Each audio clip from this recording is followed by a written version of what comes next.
NEET 2024 2 साल की मेहनत का वो 3 घंटे का एग्ज़ाम में मुझे प्रेजेंट करना था। पेपर मेरे लिए तो काफ़ी इजी ही था, बट कहते हैं ना, आपकी 2 साल की मेहनत के साथ आपका किस्मत भी उस दिन साथ देना पड़ता है। अगर किस्मत साथ नहीं दिया तो आप चाहकर भी जो कॉलेज आप सोचते हो उसमें नहीं जा सकते। तो आज इस वीडियो में मैं आप लोगों को बताने वाला हूँ अपना नीट का एक्सपेक्टेड स्कोर और एग्ज़ाम डे एक्सपीरियंस। जो एक्सपेक्टेड स्कोर था उससे कम 30 से 40 नंबर ज़्यादा आ सकता था। अब आप सोच रहे हो मजाक है क्या भाई, 30 से 40 नंबर? हाँ भाई, ये 6 क्वेश्चन ऐसे थे जिसने मेरा ड्रीम कॉलेज या फिर कह सकते हो एक डिसेंट सा जो अभी कॉलेज मिल रहा है उससे भी अच्छा कॉलेज मेरे को वहाँ पहुँचने से रोक दिया। लेकिन मुझे गवर्नमेंट मेडिकल कॉलेज मिल रहा है अपने स्टेट में, जो कि मेरे घर से जस्ट 15 to 20 किलोमीटर पे। तो कहीं ना कहीं सोचे तो किस्मत ने जो एक खेल रचा है, चाहे सोच सकते हैं कि वो मुझे अपने परिवार के पास रखना चाहता था इसलिए उस दिन ये गलतियां करवा दिया, या फिर इसका कई और रीज़न हो सकता है। लेकिन जो मैंने गलतियां किया वो बहुत रेयर थे, क्योंकि ऐसे गलतियां मैंने अपने मॉक टेस्ट में रेयरली कभी किया होगा। बताऊं कैसे गलतियां? सबसे पहली गलती, ऑलमोस्ट इंडिया के काफ़ी लोगों ने ये गलतियां किया था। एक सॉल्यूशन का क्वेश्चन था जिसमें यूनिट जो कि किलो बार में दिया हुआ था, तो वो किलो बार बस एक वैल्यू के साथ लिखा था, बाकियों के साथ नहीं दिया था। तो हम कंफ्यूज हो गए कि सिर्फ वो एक वैल्यू है किलो बार में, बाकी बार में है।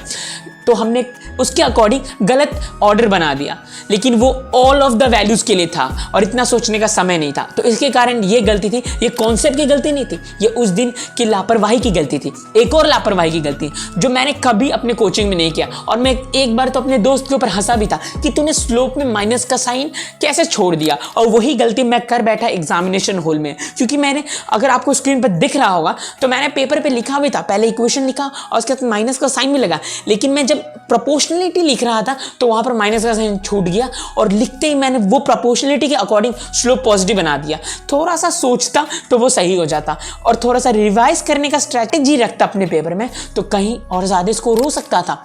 एक गलती मैंने बायो में ऐसे की कि आप मानोगे नहीं, ABCD ऑप्शन दिए हुए थे जूलॉजी में, मेरे को पता था कि ये सिर्फ A ही करेक्ट हो सकता है और मैंने A टिक करके आगे बढ़ गया। लेकिन मैं ये भूल गया कि वो मल्टीपल टाइप क्वेश्चन थे, सेक्शन B का क्वेश्चन था और उसमें ऑप्शन में था both B and C, A and D, और लास्ट ऑप्शन नंबर 4 में था ऑप्शन नंबर A, और मैं ऊपर में A टिक करके भूल गया और मार्क कर दिया ऑप्शन नंबर 1, और इसके कारण गलती, जो कि गलत नहीं होना था। तो यानी ये कॉन्सेप्चुअल गलती नहीं थी, उस दिन थोड़ा सा लापरवाही के कारण नंबर कट गए। फिजिक्स में भी कुछ ऐसा ही गलतियाँ हुआ। क्वेश्चन से जो वैल्यू उतारते हैं ना, आपको फॉर्मूले पता है, आपको पता है कैसे प्रोसीड करना है, लेकिन क्वेश्चन जब वैल्यू उठाते हैं तो टाइम पीरियड के जब मैंने वैल्यू पुट कर रहा था, number of oscillations upon time, तो मैंने उसमें उल्टी वैल्यूज पुट कर दिया। इसके कारण पूरा मैंने प्रोसीजर किया, मेरा टाइम गया, मेहनत गया और प्रोसीजर भी सही था, बल्कि मैंने वैल्यू गलत उतारने के कारण गलत आंसर आ गया। तो आप भी अगर कभी क्वेश्चन से वैल्यू सही उतारते हो तभी आपके आंसर आते हैं।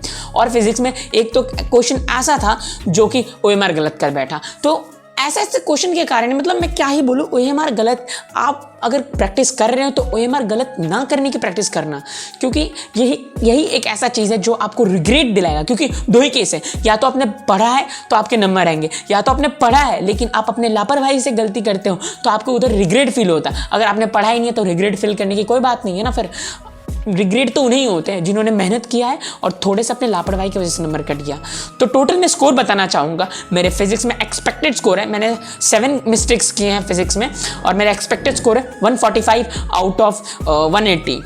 और मेरी केमिस्ट्री के स्कोर्स के बारे में बता रहा हूँ, मेरे OC में फुल है, मेरे IOC में फुल है। जो गलत हुआ है वो मेरा PC है, वो भी फिजिकल केमिस्ट्री। और आप जानते हैं फिजिकल केमिस्ट्री मैंने कैसे गलती की, आपको मैंने बताया ही है। तो फिजिकल केमिस्ट्री ही मेरा नंबर खा गया केमिस्ट्री में, बाकी OC IOC फुल नंबर है और उसमें मेरा नंबर आया है 160 आउट ऑफ 180।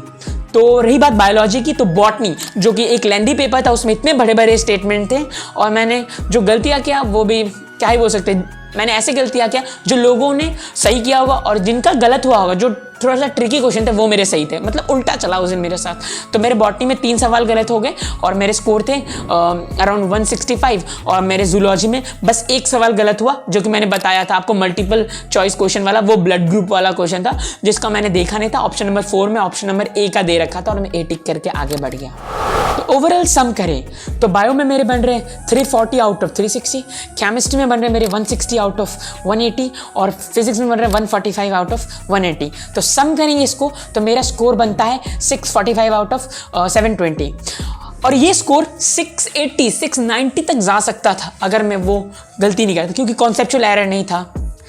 तो ओवरऑल मुझे स्टेट मेडिकल कॉलेज मिल रहा है, उसका नाम है गवर्नमेंट मेडिकल कॉलेज गुवाहाटी, जो कि नॉर्थ ईस्टर्न इंडिया के पार्ट में लोकेटेड है। नॉर्थ ईस्ट यानी कि असम रीजन में ये टॉप कॉलेजेस में स्टेट गवर्नमेंट के अंदर आता है। एम्स गुवाहाटी मिल सकता था अगर बस मेरे सिर्फ 2 या 3 सवाल सही रहता, लेकिन स्टेट मेडिकल कॉलेज मुझे मिल रहा है जब मेरे घर से 15 किलोमीटर पे, वो भी एक गवर्नमेंट मेडिकल कॉलेज है। तो ओवरऑल खुद को सेटिस्फाई करना है और सेटिस्फाई ही रहना पड़ेगा। तो आई एम हैप्पी, और इसके साथ मैं आगे MBBS करूँगा और कोशिश करूँगा एक अच्छा पोजीशन पे पहुँचूँ।